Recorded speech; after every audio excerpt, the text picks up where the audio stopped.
collar de la encantada. En la Murcia visigoda vivía una joven condesa llamada Ordelina, prometida desde niña al noble Sigiberto, según los dictados de su padre. Sucedió que el padre de la doncella murió poco antes de que se celebrase la boda, con lo que la heredera, viéndose libre de compromiso contraído con Sigiberto, decidió casarse con su rival. La ceremonia se celebró la víspera de San Juan, aún reciente los funerales del padre, y estaban a punto de consumar la unión en esa noche mágica, cuando el espíritu furioso del padre se les apareció, y reprochándole a su hija la traición y la impaciencia para celebrar su boda, arrancó su alma del cuerpo en brazos de su esposo, quien se encontró abrazando a un cadáver.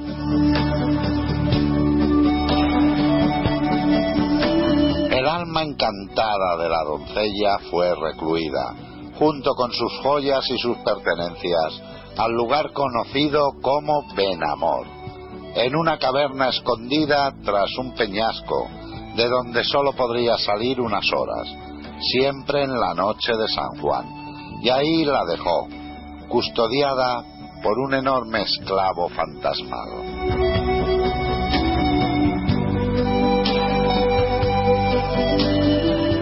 Durante muchas generaciones siempre hubo alguien que decía haberla visto deambular por los alrededores de su cárcel eterna, como un espectro que se paseaba cubierto de joyas, arrullado por el murmullo del agua que emanaba de una fuente cercana, siempre en la noche de San Juan, siempre desapareciendo apenas llegaban las primeras luces del alba. Y aunque el espectro jamás mostró animosidad hacia nadie, pocos se atrevían a acercarse al lugar maldito.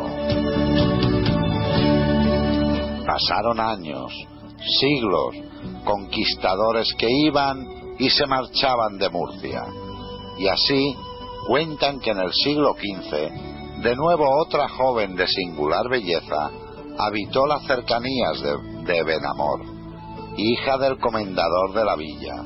Siendo tan hermosa como era, no eran pocos sus pretendientes a los que ella no tomaba demasiado en serio, y con los que jugaba, caprichosa y consciente de sus encantos. El más constante de ellos, don Pedro López de Villora, decidió poco antes de San Juan pedirle que definiera de una vez sus intenciones, y ella no tuvo mejor idea que pedirle que le trajera el collar de perlas que se decía que lucía el espíritu de la dama de Benamor cuando paseaba las noches de San Juan en prueba de su amor. Pero don Pedro era un valiente guerrero que no podía amedrentarse, y mucho menos tratándose del espíritu de una doncella que, a buen seguro, ningún daño podía hacerle. Así que acudió en la fecha señalada a los alrededores de la cueva maldita, de donde, en efecto, vio salir casi flotando a una dama pálida, lánguida, aunque sin la joya preciada en su cuello. Se acercó entonces a ella y le habló de cómo necesitaba su collar para alcanzar el amor soñado, mientras la muchacha espectral le miraba, entre divertida, entristecida y sorprendida por la valentía y la impertinencia del muchacho. Habiendo escuchado la historia, ella volvió sobre sus pasos y entró en la cueva seguida del caballero. Descendieron por unas escalinatas labradas en la misma piedra y llegaron a una puerta que la mujer golpeó suavemente.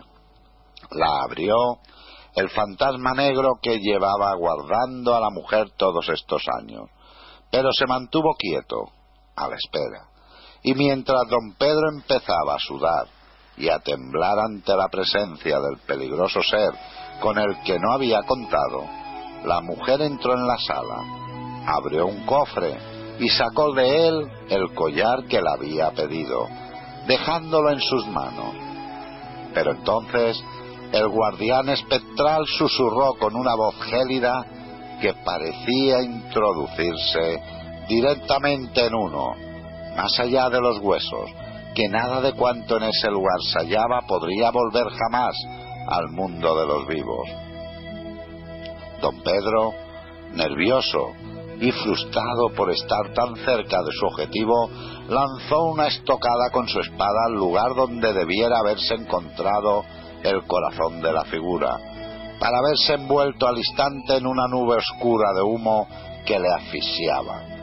Lo último que oyó fue el llanto suave de la mujer espectral. A la mañana siguiente, unos pastores encontraron el cuerpo del joven enamorado muerto y sin ninguna señal de violencia, y lo llevaron al pueblo. Y nuestra caprichosa protagonista, sabiéndose responsable de haber llevado a la muerte a don Pedro, quedó al instante muda de por vida. Cuentan aún que en la noche de San Juan sigue paseándose la dama de Benamor, pero hace tiempo ya que nadie ha vuelto a intentar hacerse con ninguno de los tesoros que se ocultan en su morada. Saben que sólo para el disfrute de los muertos.